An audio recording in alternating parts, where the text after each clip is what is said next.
Israel just approved the building of nearly 10,000 new housing units in Judea and Samaria. What was the world's response? Complete outrage.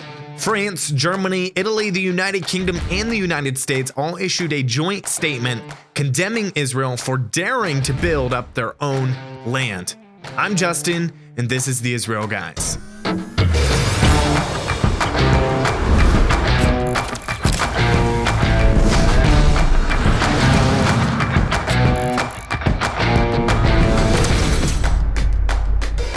Welcome to the Israel Guys, where we believe that in a world of Jew hatred and anti-Israel propaganda, you should have a direct connection to the land and people of Israel. Good morning, guys. It's a beautiful morning here in the land of Israel. I'm Justin Hilton, here with your direct connection to the land of Israel. First off, you know what to do. Make sure to subscribe to our channel. Also, hit the notification bell so you never miss any of the episodes of the Israel Guys.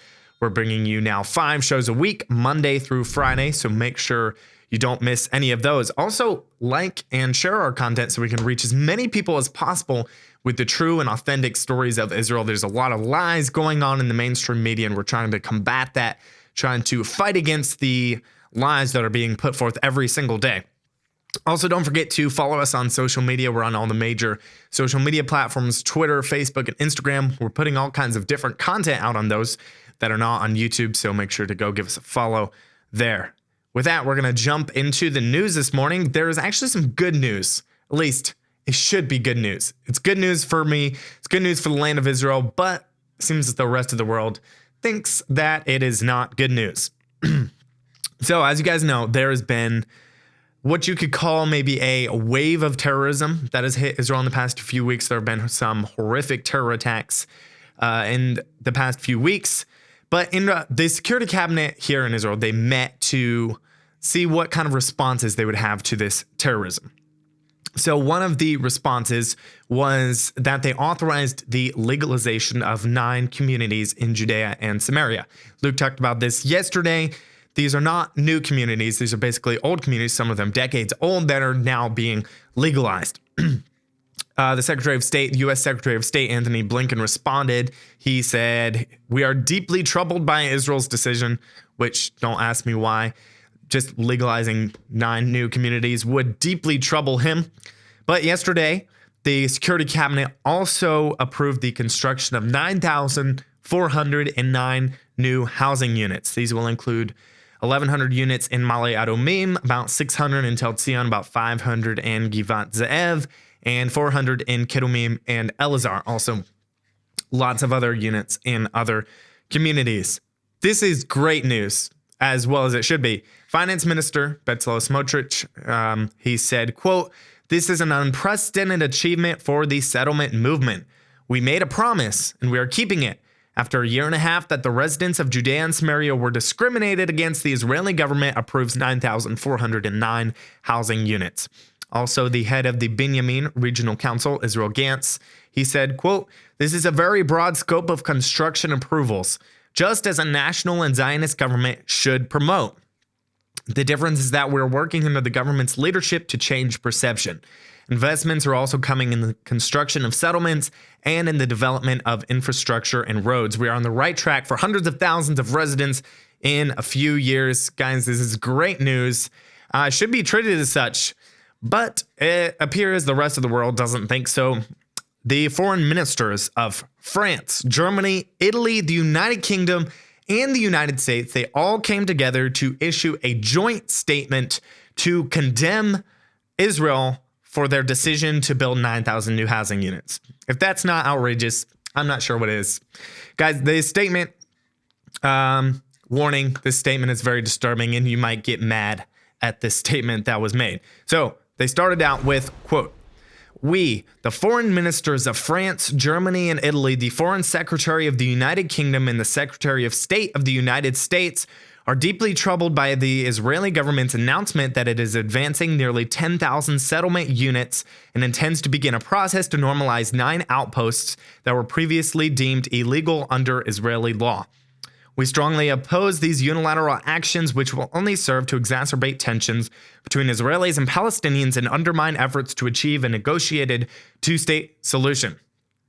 To me, this sounds like a little bit like deja vu. Seems that every time something happens in Judea and Samaria or a new settlement is pushed forward, that there's always a statement from the Secretary of State in the United States or from the UN or something where they talk about the two-state solution, about exacerbating tensions. They always use this same terminology.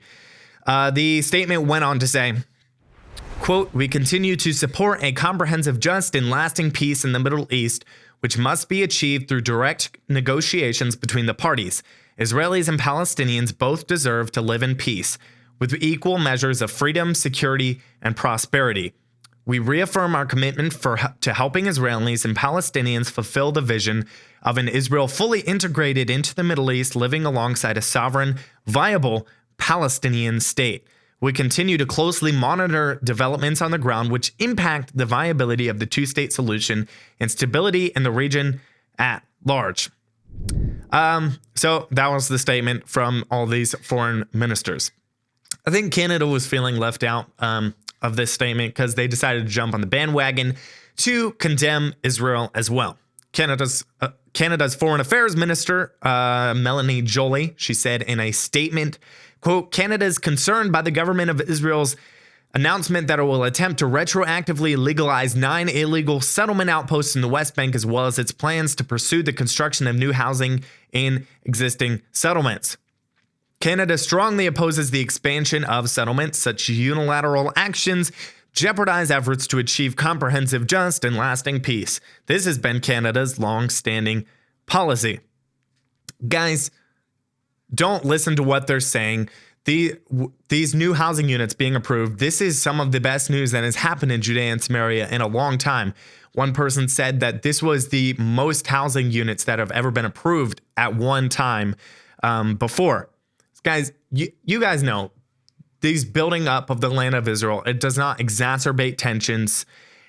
And as you know, we talk about it all the time here at the Israel Guys. A two-state solution will never work here in Judea and Samaria. It would be absolute suicide for the state of Israel, and it's actually completely dead.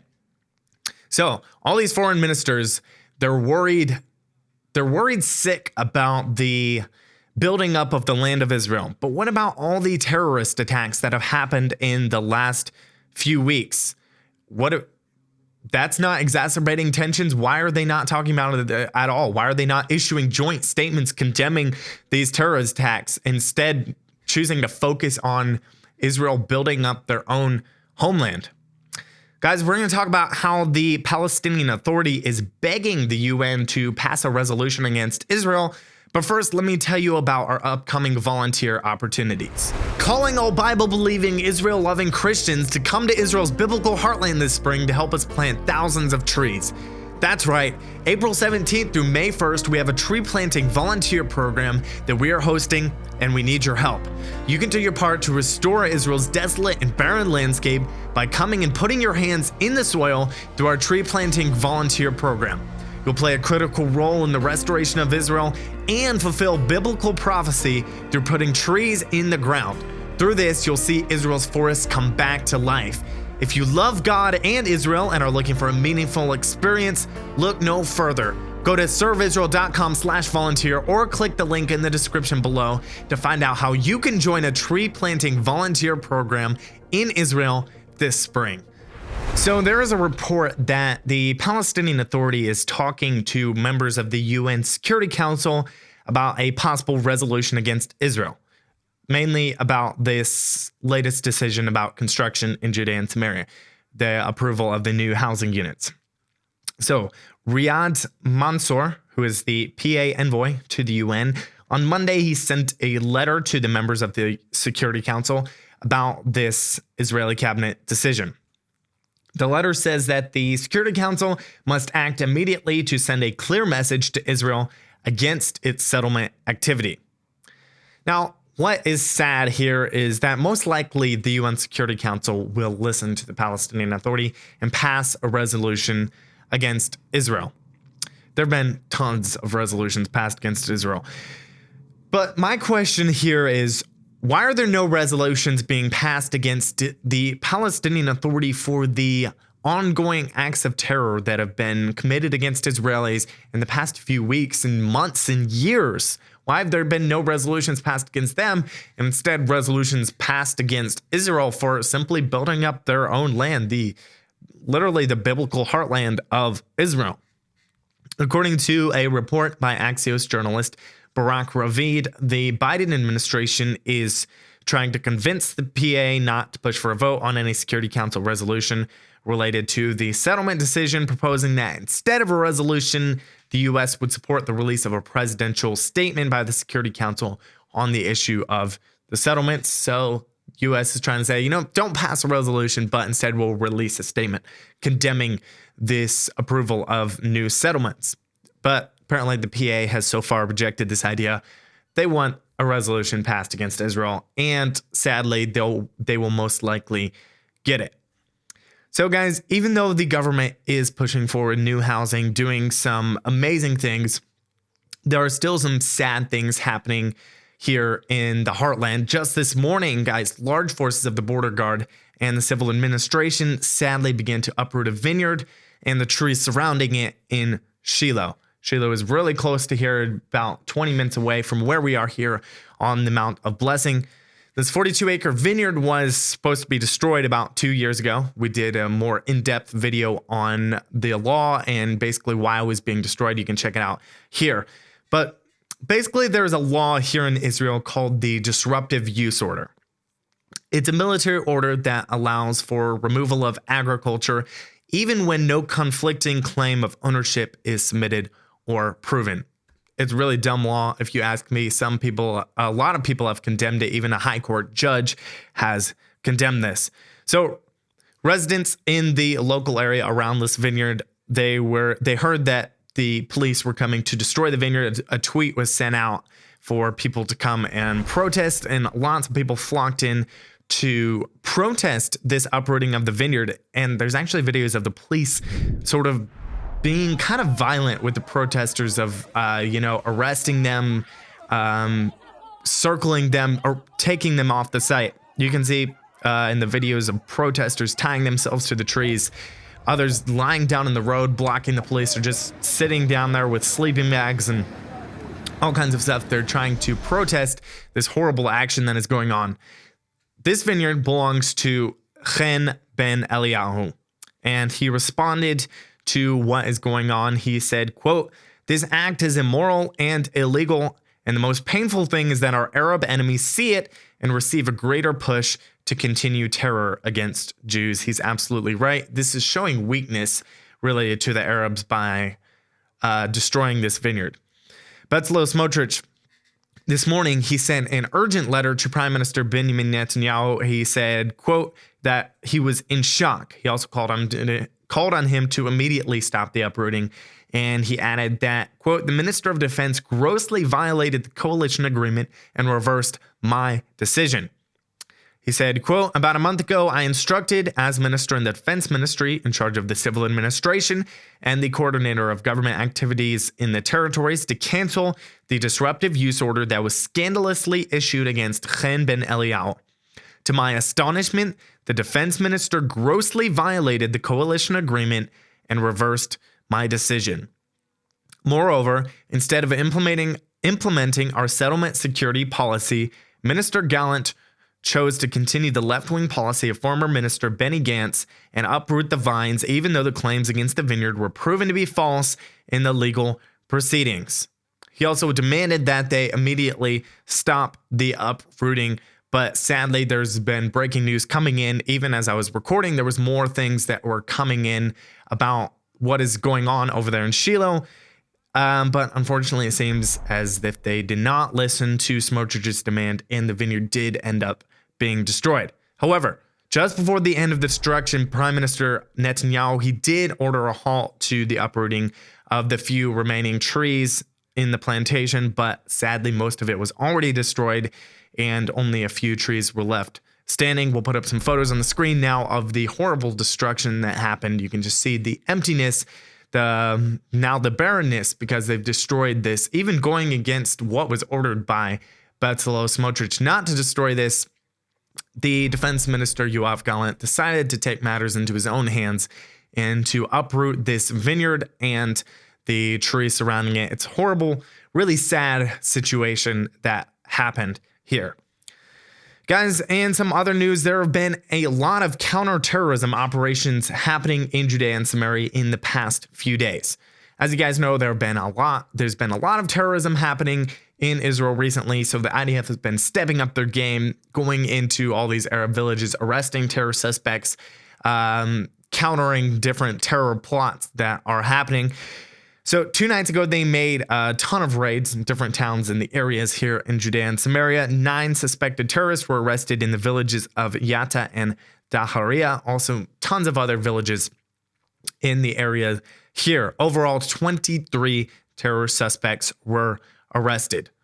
In the town of Para, 1 suspect attempted to attack the forces with a bomb, and the IDF returned fire at the attacker, who was injured as a result. I'm sure all the media is going to say that, yep, another Palestinian killed by IDF forces. But remember that he was the one who tried to throw a bomb at the IDF when they're going in to make counter-terror raids. So there's lots of things happening. Shots were fired from a passing vehicle at the Homish checkpoint in Samaria. And then after some searches, several backpacks were found. Guys, in conclusion, building up the land of Israel is a good thing. Even if the rest of the world condemns Israel for building settlements in Judea and Samaria, remember that the whole land of Israel belongs to the Jewish people. The whole land, the biblical heartland, Judea and Samaria, the world calls it the West Bank, all belongs to the Jewish people, and no one will be able to take that away. No one can take that right away from them.